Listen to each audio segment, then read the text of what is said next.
오늘 밤 뭐해? 수업 준비한다. 심심해서 톡해봤어. 오 그래 별일 없으면 오늘 볼래? 바빠 그럼 어쩔 수 없지. 다음에 만나. 조만간 한번 보자. 하루도 아니고 매번 거절하는 너의 그 마음을 넌 항상 이해 못해. 잘난 네 말투 이제는 꼴 보기 싫어하지만 며칠이 지나면 생각나겠지. Yeah. 사리디리답답다. 자, 오늘 밤도 선생님은 수업을 준비하고, 자, 선생님 감기가 걸려가지고 목소리가 굉장히 섹시합니다. 여러분 조심하세요. 오늘은 우리나라 대한민국 정부가 수립되고 나서 6.25 전쟁이 발발하기 전까지 우리나라 정부에서 했던 일입니다. 그러니까 시기별로 따지면 한 1948년부터 1950년 정도 사이에 되는 일입니다. 교과서는 96페이지부터 97페이지까지. 참고로 오늘 어떤 수업하는 부분이 선생님이 생각하는 역사상 어떤 가장 아쉬운 순간이 아닐까 하는 부분이 오늘 배울 부분에 있습니다. 자, 먼저 학습 목표는 우리가 광복이 되었음에도 불구하고 친일파 청산이 왜 제대로 이루어지지 않았는지 여러분이 오늘 배우게 됩니다. 핵심 키워드는 이승만 그리고 김일성 그리고 반민특위라 불리는 위원회가 설치되는데 무슨 활동을 했는지 배우게 되겠습니다. 그 다음에 농지개혁이라는 어떤 새로운 법령에 대해서 배우게 되겠습니다. 자, 먼저 일단 두 개의 정부가 수립되는 거 우리 지난 시간에 배웠던 이제 38선을 경계로 미군과 소련군이 38선 북쪽 남쪽을 서로 나눠 점령하게 되고 우리가 이제 결국에는 우리만의 단독 선거를 치르게 되죠.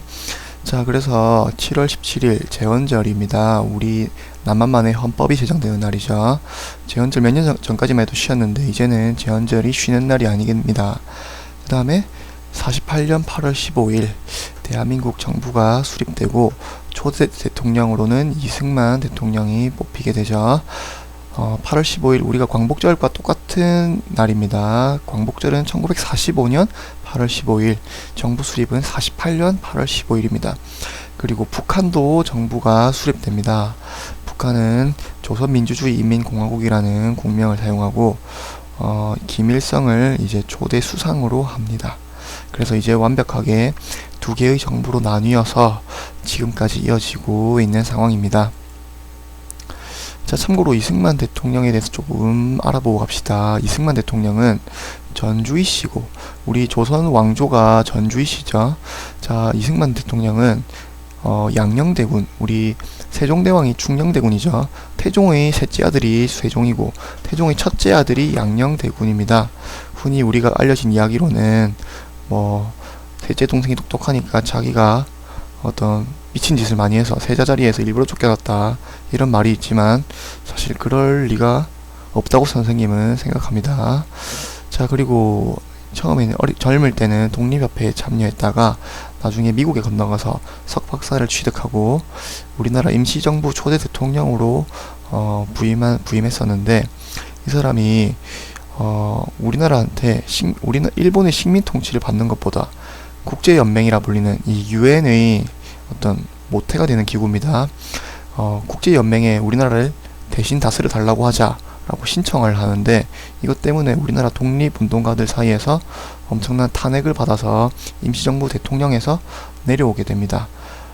다른 독립운동가들 입장에서는 우리가 독립을 해야지, 일본의 통치를 받기 싫어서 독립을 해야지, 다른 놈들이 우리를 또 통치하는 것은 또 다른 식민 통치일 뿐이다 라고 생각한 거고, 이승만 이 사람은 일본의 통치만 벗어나면 된다 라고 생각했겠죠. 자, 그 이후로는 이 사람이 이제 미국에서 외교 활동을 통해서 독립운동을 펼치다가 이제 우리나라가 해방하고 나서 국내로 귀국해서 정치 활동을 펼치게 됩니다. 그러다가 결국 우리나라 초대 대통령으로 뽑히게 되죠. 자, 우리나라 초대 대통령 이승만 대통령 얼굴 잠깐 기억해 두고 갑시다. 자, 근데 이제 우리나라 정부가 수립됐으니까 이때까지 일본의 식민 통치에 빌붙어서 각종 이득을 취해온 어떤 친일 세력을 처벌을 해야겠죠. 근데 일단 우리나라에 들어온 미군정은 친일 세력을 전혀 처벌하지 않습니다. 왜냐하면 이 미군정은 이 나라가 바뀌는 혼란한 상황에서 이 각종 사회의 질서를 그대로 유지시키는데 어떤 목적을 둡니다.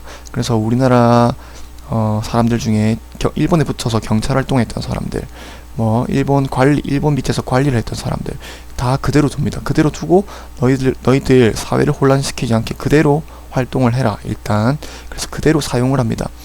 그리고 일단 미국에서 돌아온 이승만 대통령은 일단 이 사람은 국내에서 독립운동을 한 사람이 아니기 때문에 국내에 기반이 없습니다. 지지 세력이 없는 거죠. 그러다 보니까 이제 우리 국내에서 자신을 지지해줄 세력을 찾다가 보니까 이제 이 친일파들은 이 일본에 빌붙었기 때문에 재산이 상당히 많죠. 그래서 자신의 기반을 위해서 이 사람들과 손을 잡게 됩니다. 그리고 공산당을 축출하기 위해서 우리가 지금 이제 해방을 했으니까 새로운 적은 공산당이다. 그래서 공산당을 축출하기 위해서는 잠깐 친일파 청산보다는 공산당 축출에 더 노력을 해야 된다라고 해서 친일파 청산에 굉장히 소극적인 태도를 취하게 됩니다. 자, 그래서 이 사람이 일단 대통령으로 뽑히고 난 뒤에 이제 국회에서는 이 국민들이 친일파 청산을 간절히 원하니까 국회에서 이제 반민족행위특별조사위원회라고 불리는 줄여서 반민특위라고 부릅니다. 이 반민특위를 출범시켜서 각종 활동을 이제 친일파를 청산하는 활동을 펼치게 국회에서 이제 지원을 해주는데, 근데 이 대통령이 일단 의지가 없죠. 친일파 청산에 의지가 없습니다. 그래서 각종 방해와 어떻게 방해하냐면, 우리가 지금 친일파 청산할 때냐, 지금 당장 공산당과 맞서 싸워서 전 국민이 단결해야 되는데 왜 친일파 청산을 지금 해야 되냐. 그리고 아까 말했듯이 미군정 시기부터 우리나라 친일 경찰들이 그대로 이 경찰의 복무를 계속 하고 있었습니다. 그래서 이제 이 반민특위에서 경찰관들 잡아가려고 하니까 경찰서에서 왜 우리 상관들 잡아가려고 하냐 반대를 합니다. 그래서 이제 아무런 성과를 거두지 못하고 결국 이 반민특위가 해체되면서 친일파 청산에 실패하게 됩니다. 이 영화 암살에서 이 부분이 자세히 잘 나와 있습니다. 잠깐 보고 갑시다. 서기 1949년 9월 27일 반민족행위처벌법 위반 피고 사건 심리를 개회합니다. 검사 측 발언하세요. 홍 검사는 피고인을 반민법 4조4항 밀정 혐의, 4조 6항 군경 또는 관리로서 일제치하 악질적 행위로 민족에 해를 가한 혐의로 기소합니다. 피고인 성명, 연령, 신분 말씀하세요. 62세 염석진, 현재 대한민국 경찰입니다. 경찰이라고 피고인 하죠. 개인적으로 반민법이 개시된 소감은 어떠합니까? 역사적으로나 민족 정기를 생각할 때 옳은 일이라고 생각합니다. 하지만 누가 보냈는지도 모르는 투서 한 장 때문에 제가 이 자리에 앉아 있는 것은 잘못된 거라고 생각합니다. 그런 생각의 근거는 무엇입니까? 나는 독립운동 외에는 한 일이 없기 때문입니다.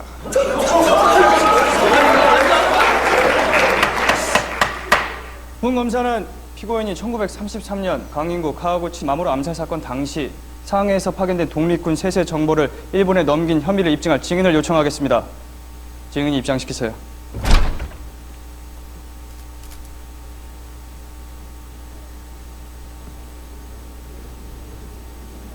잠시만. 자, 증인한테 무슨 일이 생겼죠 지금?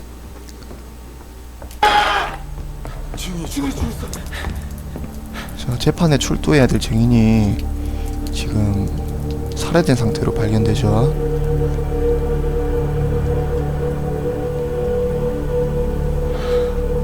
이런 일이 계속되다 보니까 재판이 제대로 안 이루어지는 겁니다. 반민족행위특별법 4조 4항과 4조 6항에 대해 피고인 염석진에 대한 공소는 증거 불충분으로 취하한다. 단 법정 모독죄로 벌금 2만 원형에 처한다. 판사 화났습니다 지금. 축하드립니다. 검사도 화났죠 지금.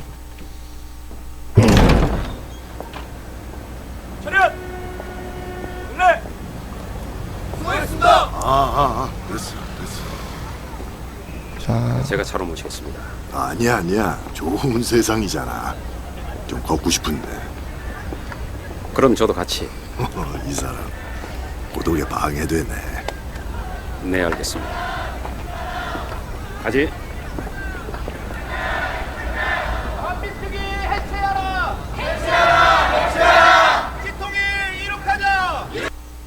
자, 마지막 장면을 보면 반민특위 해체하라 지금 하고 있죠. 북진 통일하자.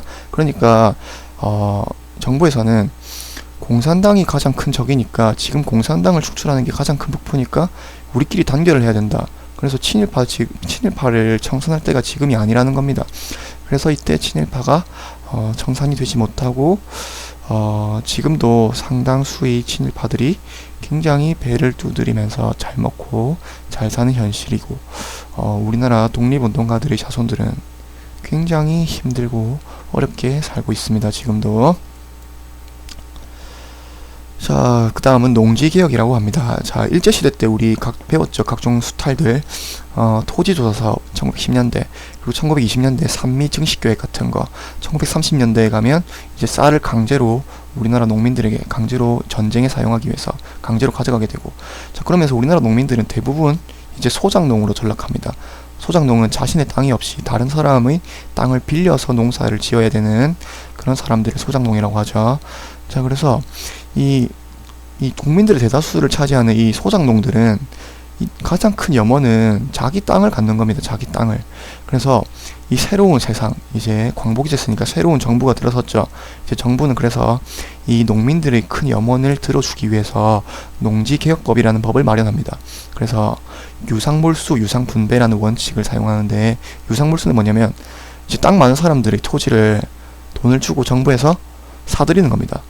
그러니까 돈을 주고 몰수라는 겁니다. 그 다음에 다시 돈 없는 농민들한테 돈을 받고 분배를 하는 겁니다. 근데 농민들이 돈이 없으니까 일단 땅을 주고 차차 이제 나라에 갚아라, 이런 방식을 유상몰수, 유상분배라고 합니다. 그래서 우리나라 국민들의 많은 사람들이 이제 자신들의 토지를 갖게 되는데, 이것도 약간 한계점이 있는 게, 이제 친일파들이 이런 정보가 굉장히 새어나가지 않아야 됩니다. 왜냐하면 땅을 나라에서 강제로 다 돈을 주더라도 강제로 몰수당하는 거니까. 그러니까 이제 이 정보를 빠르게 입수한 부자들은 자신의 땅을 농지가 아니라 과수원이나 학교로 다 바꿔버립니다. 그래서 이 농지를 몰수하는 거기 때문에 이 과수원이나 학교로 바꿔놓은 부자들의 재산을 몰수하기가 힘들고, 그래서 상당수의 친일파들은 재산을 그대로 정보가 새어나감으로써 자신들의 어떤 재산을 그대로 보존하는 결과를 갖게 됩니다. 하지만 어쨌든 이 국민들은 자신의 토지를 조금이라도 갖게 되는 결과를 갖게 됩니다. 나오게 됩니다. 자, 이게 당시 교과서에 실려 있는 자료입니다.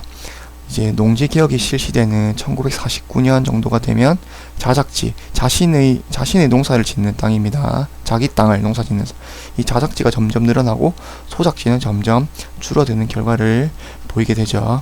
이 자료 선생님이 시험에 낼 겁니다. 이러한 어떤 자료를 보고 어떤 사건 때문에 이러한 상황이 펼쳐졌을까 시험에 내겠습니다.